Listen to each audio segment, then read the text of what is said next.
അങ്ങനെ കള്ളവോട്ട് വിവാദവും പാർട്ടിക്കുള്ളിലെ ആഭ്യന്തര പ്രശ്നങ്ങളും അവസാന ലാപ്പിലും കോൺഗ്രസിൽ തിരിച്ചടി നേരിടുമ്പോൾ ആശങ്കയിലാണ് യു.ഡി.എഫും ബി.ജെ.പിയും ഒക്കെ. കള്ളവോട്ട് വിവാദത്തിൽ തെളിവുകൾ ഓരോന്നായി പുറത്തു വന്നതോടെ യു.ഡി.എഫും ബി.ജെ.പിയും കൂടുതൽ പ്രതിസന്ധിയിലേക്ക് കടക്കുകയാണ്. ഇതിനിടയിൽ കെ മുരളീധരന് പിന്നാലെ പാലക്കാട് എത്തിയ ചാണ്ടി ഉമ്മനും രാഹുൽ മാങ്കൂട്ടത്തിലിനെതിരെ അതൃപ്തി രേഖപ്പെടുത്തിയതും കോൺഗ്രസിനുള്ളിലെ ചേരിപ്പോര് കൂടുതൽ വ്യക്തമാക്കുന്നതായി മാറുകയും ചെയ്യുന്നുണ്ട്.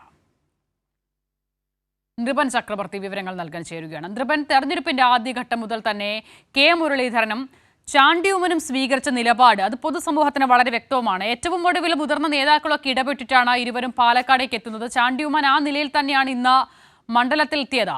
ഇന്ന് മാധ്യമപ്രവർത്തകർ പ്രതികരണം തേടുമ്പോൾ പോലും ചാണ്ടി ഉമ്മൻ അതൃപ്തി പൂർണ്ണമായും മറച്ചുവെക്കാതെയാണ് ചില കാര്യങ്ങൾ പറയുന്നത്. മുൻപ് രാഹുൽ മാങ്കുടത്തിൽ ഉമ്മൻചാണ്ടിയുടെ ശവകല്ലറ സന്ദർശിക്കാൻ എത്തുന്ന വേളയിൽ ആ കുടുംബം സ്വീകരിച്ച നിലപാടും നമ്മൾ കണ്ടതാണ്. പക്ഷേ അതിനെയൊക്കെ മറച്ചു വെക്കാൻ ചാണ്ടി ഉമ്മനെ എത്തിക്കാൻ അവസാന ദിവസമെങ്കിലും കോൺഗ്രസിനായി.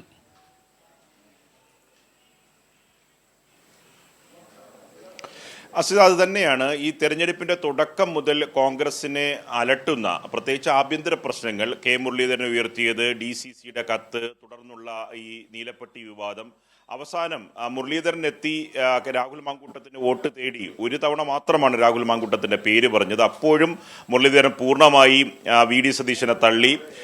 LDFും UDFും തമ്മിലാണ് മത്സരം എന്ന കാര്യം വ്യക്തമാക്കി പറഞ്ഞ ശേഷമാണ് കെ മുരളീധരൻ പോയത്. അതേ നിലപാട് തന്നെയാണ് ചാണ്ടി ഉമ്മൻ വരുമ്പോൾ. ചാണ്ടി ഉമ്മനെ ദേശീയ യൂത്ത് കോൺഗ്രസിന്റെ ഔട്ടർ റീച്ച് സെല്ലിന്റെ സ്ഥാനത്ത് നിന്ന് രാഹുൽ മാങ്കൂട്ടത്തിലും ഒപ്പം തന്നെ ഷാഫി പറമ്പിൽ ചേർന്ന് അപ്രതീക്ഷിതമായി എടുത്തു മാറ്റുകയായിരുന്നു. അദ്ദേഹത്തിനോട് വിശദീകരണം അടക്കം ചോദിച്ചില്ല. ആ നിമിഷം മുതൽ ചാണ്ടി ഉമ്മൻ പൂർണ്ണമായി ഈ കോക്കസിനെതിരെയുള്ള നിലപാട് സ്വീകരിക്കുന്ന ആളാണ്. നേരത്തെ അസിത സൂചിപ്പിച്ചതുപോലെ ഉമ്മൻചാണ്ടിയുടെ സ്മൃതി കുടീരത്തിൽ പുഷ്പാർച്ചന നടത്തുന്നതിന് വേണ്ടി രാഹുൽ മാങ്കൂട്ടത്തിൽ എത്തിയപ്പോൾ അതിനോട് സഹകരിക്കാതെ കേരളത്തിലുണ്ടായിരുന്നു. അദ്ദേഹത്തിന്റെ വീട്ടിൽ തന്നെ, പുതുപ്പള്ളിയിലെ വീട്ടിൽ തന്നെ ഉണ്ടായിരുന്നു. പക്ഷേ വരുന്ന അതിന് തൊട്ട് മുമ്പാണ് അവിടെ നിന്ന് ഇറങ്ങിയത്. എന്നിട്ട് ഒരുമിച്ച് പുഷ്പാർച്ചന നടത്തുന്നതിനും മെഴുകുതിരി കത്തിക്കാനും ചാണ്ടി ഉമ്മൻ ഉണ്ടായില്ല. എല്ലാ കാര്യത്തിലും അതിർത്തി പ്രകടമായിരുന്നു. KC വേണുഗോപാൽ ആവശ്യപ്പെട്ടതിനോട് തുടർന്നാണ് ഒരു തവണ അദ്ദേഹം പാലക്കാട് വന്നത്. അന്ന് തന്നെ അദ്ദേഹം ഇവിടെ നിന്ന് പാലക്കാട് വിട്ട് പോവുകയും ചെയ്തു. വയനാടാണ് കേന്ദ്രീകരിച്ചിരുന്നത്. ഇന്ന് അദ്ദേഹം പറഞ്ഞതൊക്കെ തന്നെ വിചിത്രമായ വാദങ്ങളാണ്. തൻ്റെ കുടുംബാംഗമാണ് പ്രിയങ്ക ഗാന്ധി, കുടുംബത്തിനാണ് പരിഗണന, അതുകൊണ്ട് എൻ്റെ മുഖ്യ പരിഗണന പ്രിയങ്ക ഗാന്ധിക്കാണ് എന്നാണ് ചാണ്ടി ഉമ്മൻ പറഞ്ഞത്. അതായത് അദ്ദേഹത്തിൻ്റെ പട്ടികയിൽ ഏറ്റവും ഇഞ്ചോടിഞ്ച് പോരാട്ടം നടക്കുന്ന തെരഞ്ഞെടുപ്പിൻ്റെ അവസാന ലാപ്പിലേക്ക് വന്ന ഘട്ടത്തിൽ പോലും ഇനി 5 ദിവസം മാത്രമാണ് പാലക്കാട് തെരഞ്ഞെടുപ്പിൽ വിധിയെഴുത്തിനുള്ളത്. ആ ഘട്ടത്തിൽ പോലും അതൃപ്തി പൂർണ്ണമായി ചാണ്ടി ഉമ്മൻ പ്രകടമാക്കിയാണ് ഇവിടെ വിട്ടത്. ഇന്ന് അദ്ദേഹം ഒരു ദിവസത്തിന് വേണ്ടി വന്നു, അത്യാവശ്യം ചില കുടുംബയോഗങ്ങളിൽ പങ്കെടുത്തു. അദ്ദേഹം ഇന്ന് തന്നെ നേരെ മുംബൈയിലേക്ക് പോവുകയാണ്. മുംബൈയിൽ തെരഞ്ഞെടുപ്പിന്റെ ഉത്തരവാദിത്തമുണ്ട് എന്നതാണ്. 2 കാര്യങ്ങളാണ് അസിത. അദ്ദേഹം ഒന്നാമത്തെ പ്രിഫറൻസ് കൊടുത്തത് വയനാടാണ്, രണ്ടാമത് ഇനി മുംബൈയാണ്. പാലക്കാട് രാഹുൽ മാങ്കൂട്ടത്തിന് അദ്ദേഹം മുഖ്യ പരിഗണന നൽകുന്നില്ല. അതിനെല്ലാം പൂർണ്ണമായ അതൃപ്തി എന്ന് പറഞ്ഞാൽ ഉമ്മൻചാണ്ടിയുടെ ലെഗസി രാഹുൽ മാങ്കൂട്ടവും ഒപ്പം തന്നെ ഷാഫി പറമ്പിൽ വിഭാഗവും ഉപയോഗിക്കുന്നില്ല. അദ്ദേഹം പൂർണ്ണമായ അതൃപ്തനാണ്. മാത്രമല്ല ചാണ്ടി ഉമ്മനെ പൂർണ്ണമായി ഔട്ട് റീച്ച് സെല്ലിൽ നിന്ന് അടക്കം, ചെയർമാൻ പദവിയിൽ നിന്ന് അടക്കം ഒഴിവാക്കുന്നു.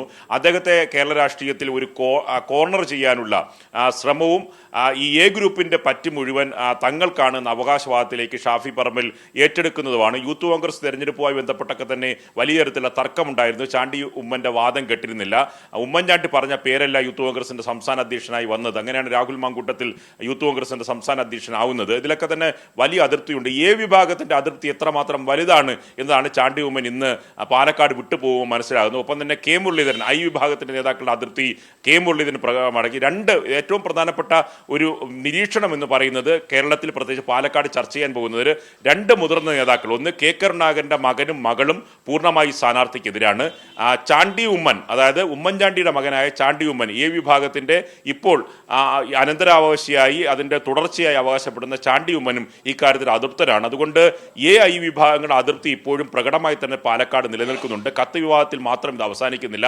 തെരഞ്ഞെടുപ്പിൽ ഇനി 5 നാളുകൾ കൂടി ബാക്കിയുള്ളപ്പോൾ കോൺഗ്രസിന്റെ ആഭ്യന്തര പ്രശ്നങ്ങൾ അവർ കൂടുതൽ പ്രതിസന്ധിയിലേക്ക് കൊണ്ട് എത്തിക്കുന്നുണ്ട്. ഇപ്പോഴും ആ കോക്കസിന്റെ കയ്യിൽ മാത്രമാണ്. VD സതീശനും ഷാഫി പറമ്പിലും രാഹുൽ മാങ്കൂട്ടത്തിന്റെ കോക്കസ് നൽകുന്ന ആത്മവിശ്വാസത്തിൽ മാത്രമാണ് കോൺഗ്രസ് മുന്നോട്ട് പോകുന്നത്. മുതിർന്ന കോൺഗ്രസ് നേതാക്കളടക്കം ഇവർക്കൊപ്പമല്ല എന്ന സൂചനയാണ് ചാണ്ടി ഉമ്മന്റെ പ്രതികരണത്തിൽ നിന്ന് നാം വായിച്ചെടുക്കേണ്ടത്. അസിത, ശരിയാണ്, വളരെ ക്ലിയർ ആണ് നൃപൻ പറഞ്ഞ കാര്യങ്ങളും.